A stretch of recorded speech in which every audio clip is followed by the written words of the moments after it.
Literacy Day. Sounds of the World go to YouTube as a family and play some popular songs from other countries. Bonjour mes amis! Hello my friends! Today we're gonna do Head and Shoulders in French.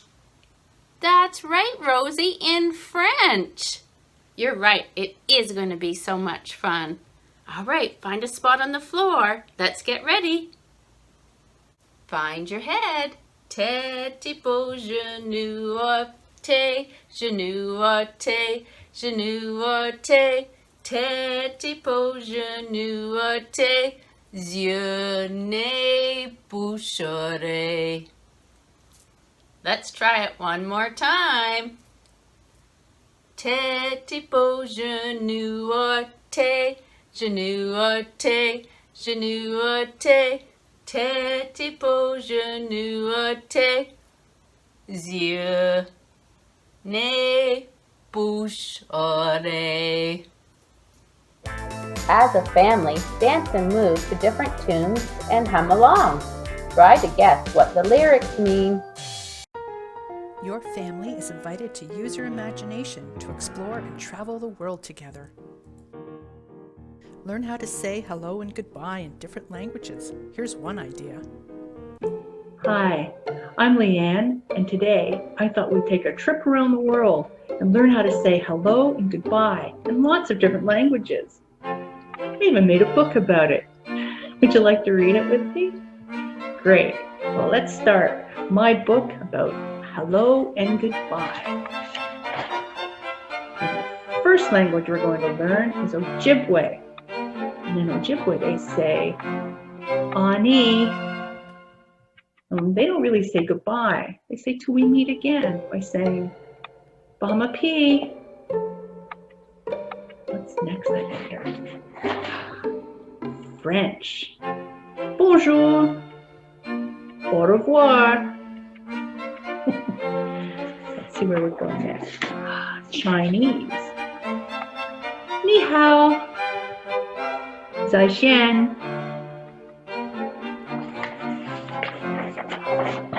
Portuguese. Hola. Ciao. It takes a lot of practice, some of these languages, doesn't it? And in German, hello. Auf Wiedersehen. No, you're right. Some of them take a lot of practice. And in Finnish, they say, hey, and haivashti. I wonder what we're going to learn next. Japanese. Konnichiwa. Sayonara. You might have heard some of these words when you come into play at EarlyON centers. And in Filipino, kamusta, and palam na. And where are we going next? It's Russian. Здравствуйте and Proshnie. I think I still need to practice. What's next? Let's see where we're going next. Oh, to be continued. So we can still practice in different languages, still learn the new ones that are in my book. But I wonder if we take a walk through our neighborhoods and talk to people we meet, they might teach us a new way to say hello or goodbye. And remember, if you can't remember how to say hello and goodbye in all those different languages, a smile and looking people in their eyes is a really nice way to say hello. So have fun practicing. Make your own book. Draw pictures. It's a lot of fun. We'll see you next time. Learning a new language helps children better understand their environment and the many communities within it. Learning different languages and expressions allows children to experiment with new ways of communicating. Cooking with kids can boost literacy skills. Hi everybody, it's Debbie, and I'm here today to share my secret pretzel recipe with everybody. So if you want to join in, all the ingredients as we need today will be 4 cups of flour, 1.5 cups of warm water, some salt, just a little bit, and some sugar, and a package of yeast. This is the fast rising yeast. You can buy it at the grocery store anywhere. So let's begin to mix the dough. We'll begin with the yeast. We have to dissolve it in the warm water.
Okay, dough is done.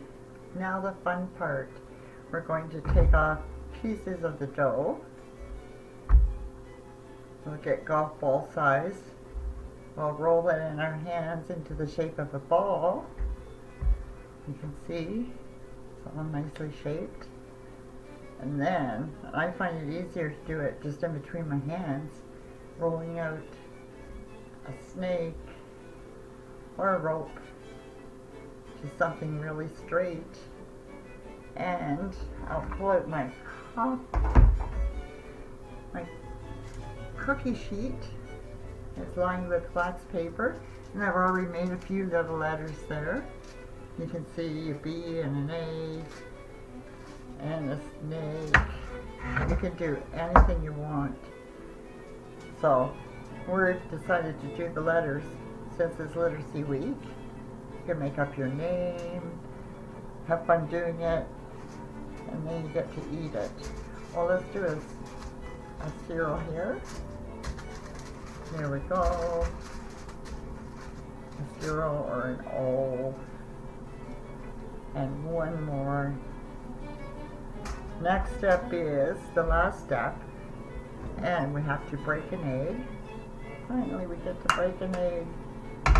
Put it in your bowl. You're going to mush it all up. Mix it until it's all one nice yellow color. You can see it right there. And this we're going to paint onto our letters that we've already made. So we'll paint them.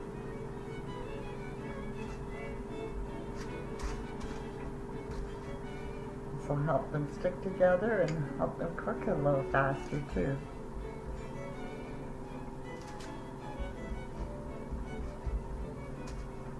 There's that for us.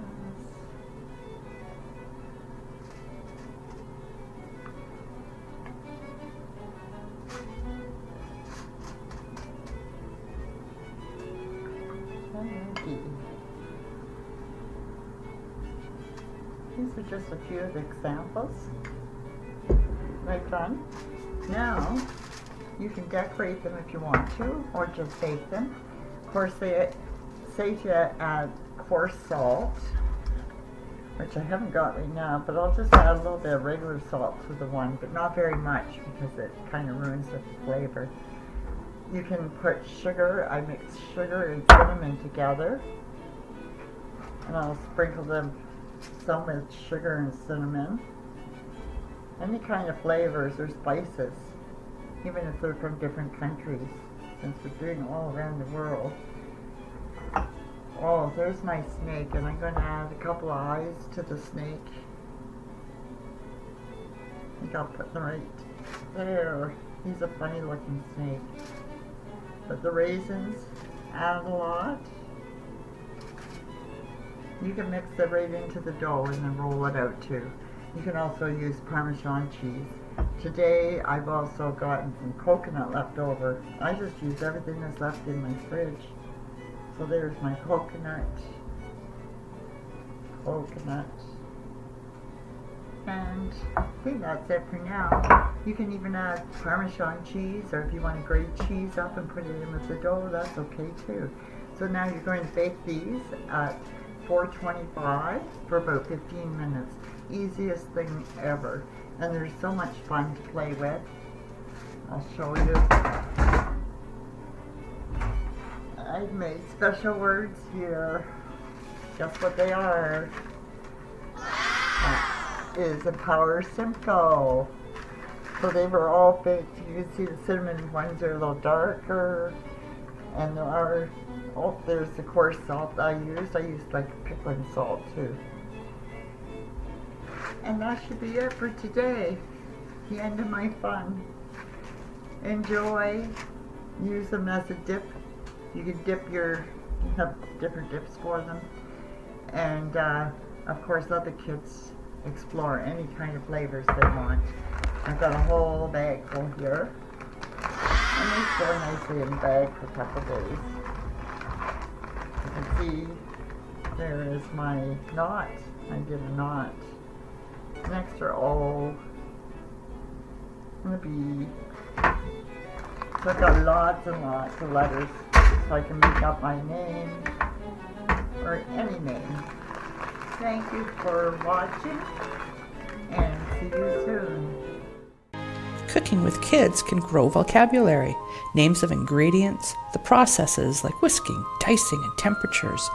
Having your children see and hear these words equips your child to better understand and remember the words and their meanings. Get ready to enjoy a story based on Home Sweet Home, written by Christine Tagg.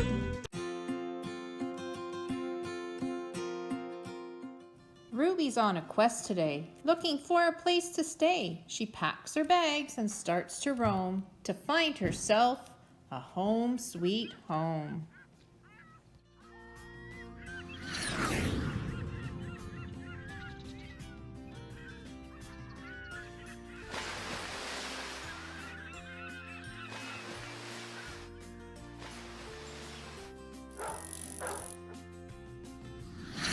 What's that? Ruby spies a silver trail. Try my house, says Daisy Snail. Daisy's home is very old, drafty, damp, and far too cold. Web the spider's home is bare. Apart from threads, there's nothing there. Poor Ruby is afraid to fall. This homespun web won't do at all. Buddy Beetle's on the roof, trying to make it waterproof. But Ruby feels a drop of rain, and his work is all in vain. Pip's house is swinging to and fro, so Ruby thinks she'll have to go. Although Pip makes it look quite easy, hammocks make poor Ruby queasy. My hive's the place to be, says Zed, buzzing loud around Ruby's head. But Ruby thinks his home's too busy. All that buzzing makes her dizzy.